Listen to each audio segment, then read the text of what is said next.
everyone's talking about Taylor Swift, of course. That means it's time for the other view. Well, when she isn't attending Kansas City Chiefs games, having a lot of fun there, to cheer on her rumored boyfriend, Travis Kelce, Taylor Swift is taking to Instagram to get you and all of her Swifties out there to vote. Now, last week, the Bad Blood singer posted a short Instagram message urging her followers to register to vote. It was totally nonpartisan.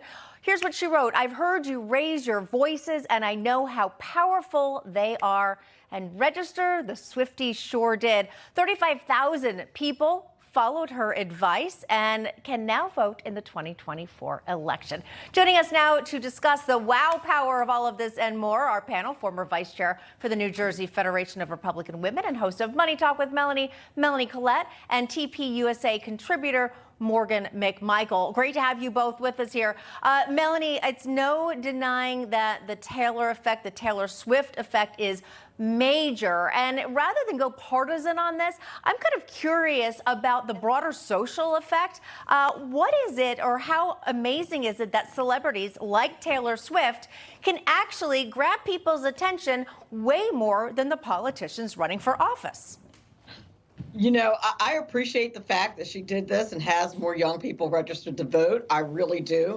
But I also am concerned about the fact that probably a lot of those people would not have registered to vote had T Swift not said something. So it does speak to how much, you know, kids and young people and people in general, not just kids, pay attention to celebrities more than they really pay attention to the world that's going on around them. And I think that that is concerning. But she did her part. I appreciate the fact that it was nonpartisan. And I'm a big fan of her music, to be honest with you. So.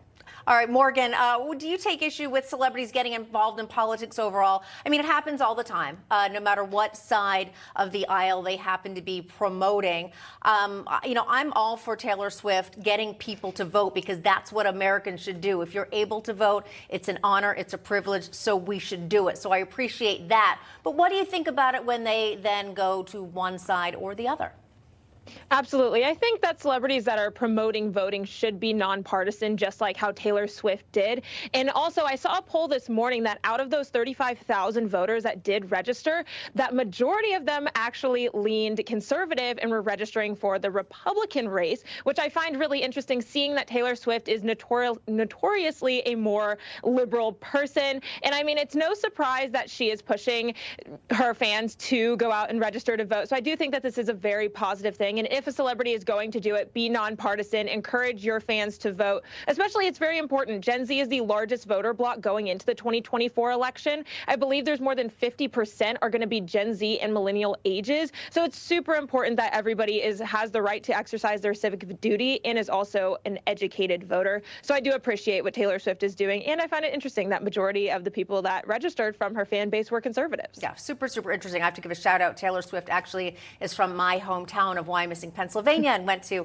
the same school I did many, many years after I did, before her family moved to Nashville. Cool. So always a shout out for our hometown girl, Taylor Swift. All right, I also want to get your take on this. BLM activists and face and body of a controversial new Dove campaign. Her name is Zaina Bryant. Now, she has raked in about $10,000 for personal security thanks to a GoFundMe campaign. Now, the campaign's organizer, Bryant's cousin, says that Zaina is receiving more hate mail and threats than ever before. Now, a reminder, she's a BLM activist, and now Dove, the soap and cosmetic brand, they've decided to hire her for their fat liberation campaign as an influencer. Now, she originally made headlines as that BLM activist after pretty much ruining a student's life, a white student, after she falsely claimed that that student threatened BLM protesters. The student was then expelled.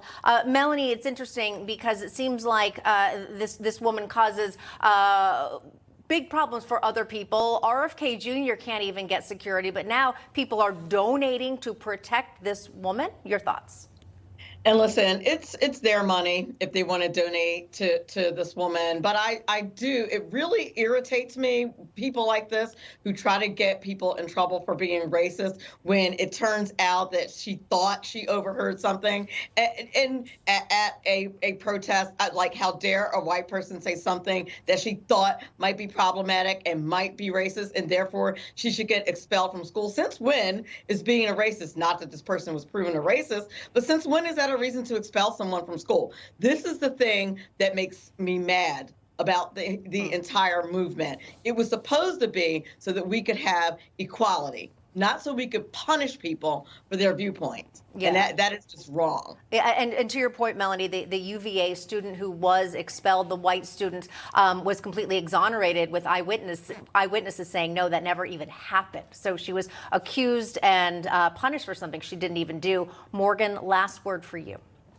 I mean, I think what Brian's doing is absolutely ridiculous. Dove clearly didn't have a background check. Seeing her controversial background with what happened with the previous student, it's ironic her name was also Morgan, and her getting expelled.